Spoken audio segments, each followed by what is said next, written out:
right, let's move on to our next topic. We're going to talk about one of the stories that we read in the news section earlier.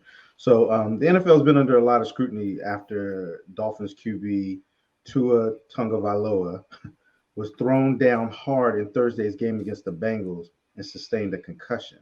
Speculation was that he had already sustained a concussion in the week before and probably shouldn't even have been playing in Thursday night's game. Now the NFL is looking over their concussion protocols again. Do you think the NFL dropped the ball on this whole concussion process? And how do you think you could make it better? Marcus, I'll let you start. So yeah, he definitely dropped the ball. Whoever was watching the previous the week's game, it was obvious he had a concussion. There's no way he should have came back in that game. He got up stumbling and falling. It should be, I put this I think I put this in the group chat. If he got up stumbling like that, there should be no, you're not coming back in. If that had been a UFC match or a boxing match, the ref wouldn't even have gave the fighter an 8 count. He'd be like, Yeah, done. you're right. Stop the fight. Right. Yeah. Done. It should have been the end right there. He never should have been allowed to come back. Everybody to watch that game. I don't have to be a doctor. I can see that dude had a concussion. He's not right. And he's not, in that case, he's not able to, you can't trust him to say, oh, I'm good, coach. I can go back in. You can't trust him. To me, it's like, being drunk. You can't trust a drunk person. Oh, I can drive. No. Take the keys, you're done. So they definitely dropped the ball. He probably hadn't recovered from that concussion, and then they would have had a short week played on Thursday. Yep. Yeah. So the ball was dropped by a lot of people. It was dropped by the team. It was dropped by the NFL. It was dropped by anybody that's empowered NFL that was watching that game or seeing that highlight of him getting up from that injury. He never should have been allowed to come back in. He shouldn't have been allowed to play on Thursday. And as far as how the process can get better, I really don't know. But it just some things you just gotta have common sense about. And to me, that was a common sense call. He was hurt. He was concussed. There's no way he should have got back in the game, and no way he should have played on Thursday. So, but as far as how they can improve the process, I couldn't tell you. Mark, what you think? Yeah, I mean, I agree with a lot what Marcus said. Of course, the rule for him to bring him back didn't make any sense whatsoever. I think the XFL has a monitor system where they check players on the sideline to see they have any problems after play, and they actually motion down to the coaches and say, "Hey, I need Smith to come to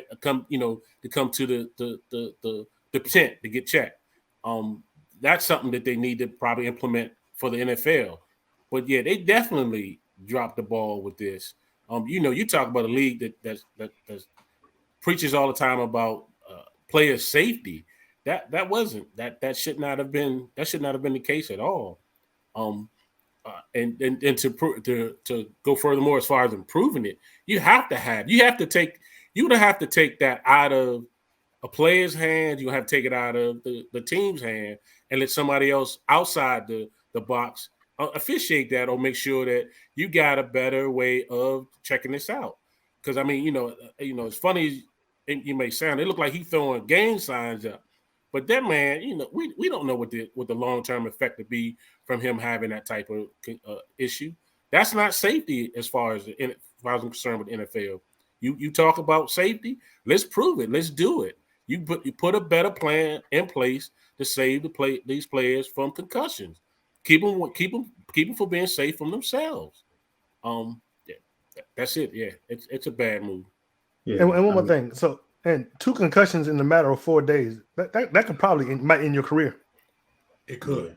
It could. Might end your career. It very well could. Yeah.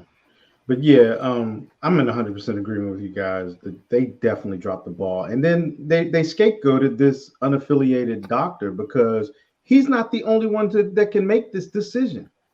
Matter of fact, he couldn't make the decision in the current protocol, which they're going to be changing. I wouldn't be surprised if they change. You'll hear of changing the protocol before tomorrow night's game. Mm-hmm. There were 5 items that were quote unquote immediate no-goes with an asterisk around the one about gross motor stability. Mm-hmm. That one was still up to the judgment of the team doctor. Even though you had this unaffiliated neurosurgeon on staff who's doing this, plus they have one up in the booth. They actually have spotters in the booth. Yeah, they do have for spotters their games. Yeah. All he can do is make a recommendation. The team doctor still has to say of what's going on. So what's the team doctor going to do? He's getting paid by the team, so he's going to try to win a game because he wants to keep his contract with the team.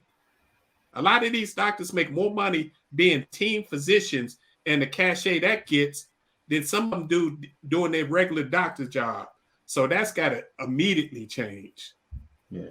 And like I said, they scapegoated him, but they're not talking about the team doctors who could say, yeah, nah, he can't go back, But I like what Mark said about, and I was thinking about that too. Is there a way that they can do, I know they have baseline tests that they make them do. If they can spot check players, either, throughout the game or spot check some after the game, or maybe even everybody that played a certain number of snaps during the week at some point has to get some type of baseline testing just to see where they are, because there's more. We focus on the major stuff we see, the big stuff hits that we see. But you think about those linemen clashing heads every play. During the game, like every play. Linebackers and running backs. You think them guys don't have concussions? I've seen players where they purposely get up and you could tell that their bell is rung, and they're kind of like they slow a little bit, but they just kind of shake their head. I've seen them standing in the in the huddle sometimes doing this, and you're like, yeah, something's going on with him. Whether they need to get more spotters or something, but the system that they have in place right now does not work. Yeah, everybody failed, and I appreciated a bunch of the ex-athletes over the past week. You can't trust the athletes at all. They've been conditioned since they've been playing football to suck it up, keep it going. And then some of them got to the point, you talk about the NFL, this is the way I'm getting my family out of poverty. This is the way I'm providing for generations. I'm going to do whatever I need to do to make sure I keep my position. So if I'm hurt, I'm always dinged. The team's going to let me go. So you got to take the players totally out of it and don't believe anything they're saying, because they're always going to say, yeah, I'm good. And the baseline, a bunch of retired players say they purposely flunked the baseline test. So that's even, you can't even believe that. Wow. Well, one of them said the questions they asked, it's like, what day is it? Other week is it? What day is it? They know they play on Sundays, so that was the automatic top answer. Right. And they asked them who the president was, and the president, the president is in terms what 4 years? You mean to tell me you've been playing for 3 years? You know who the president is. So a lot of the questions they were asking them, it was real general questions. Anybody should know it. Yeah, so it wasn't really any thought thinking questions that they were asking about it. So it's crazy. But yeah, you're a point Reg, with it that the player you talk about a player who is in a contract year playing for his job. A lot of times I gotta be dead to be pulled off that field. I'm not coming off that field. And think about Tua, what he's been through since he got there. First, he had a coach that didn't want him. Then he had plus an owner that didn't want him. The owner is currently suspended because he tried to bring Tom Brady in and a new coach to replace him. Yeah, we all heard all the stories last year about them trying to bribe Flores, get the quarterback that's now in Cleveland. Last year until the trade deadline. They're tied to Deshaun too. Yep. And they've got a high number 1 draft pick coming up this year from another team through trades. So he knows he's playing literally for his career. So that's why he's going along with this back thing. I don't know about y'all, but if you've ever hurt something on your body, what's the first thing you do? You reach for it. You reach for it. You get right. you do. Right. He hit in the Buffalo game. The first thing he did, both of his hands went to his head. Yep. Then he got up and, like you said, Herman, he shook his head multiple times. Mm-hmm. He never touched his back. Never touched his back. Yep. So, yeah.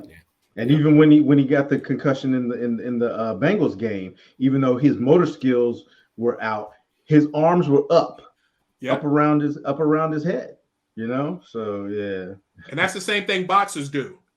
If you ever seen a boxer get knocked out cold, sometimes that'll happen. Their arms will just come up, and it's that automatic reflex thing. So, one other entity we can't let off the hook: the NFL Players Association. They announced Sunday when they saw after the Buffalo Bills game that they was going to do an investigation, but they delayed their investigation until after the Thursday night game. Oh wow! Really? Yeah, they weren't supposed to talk to anybody till Friday. So everybody failed Tua in this situation, everybody including himself. Yeah. Thank you for watching this clip from The Lev Game. You can find us on YouTube at The Lev Game, on Facebook and our Facebook group, The Lev Game. We're also on Twitter, The Lev Game 3, and on Instagram at the official The Lev Game. Once again, thank you for watching this video, and please like, share, and subscribe. Thank you.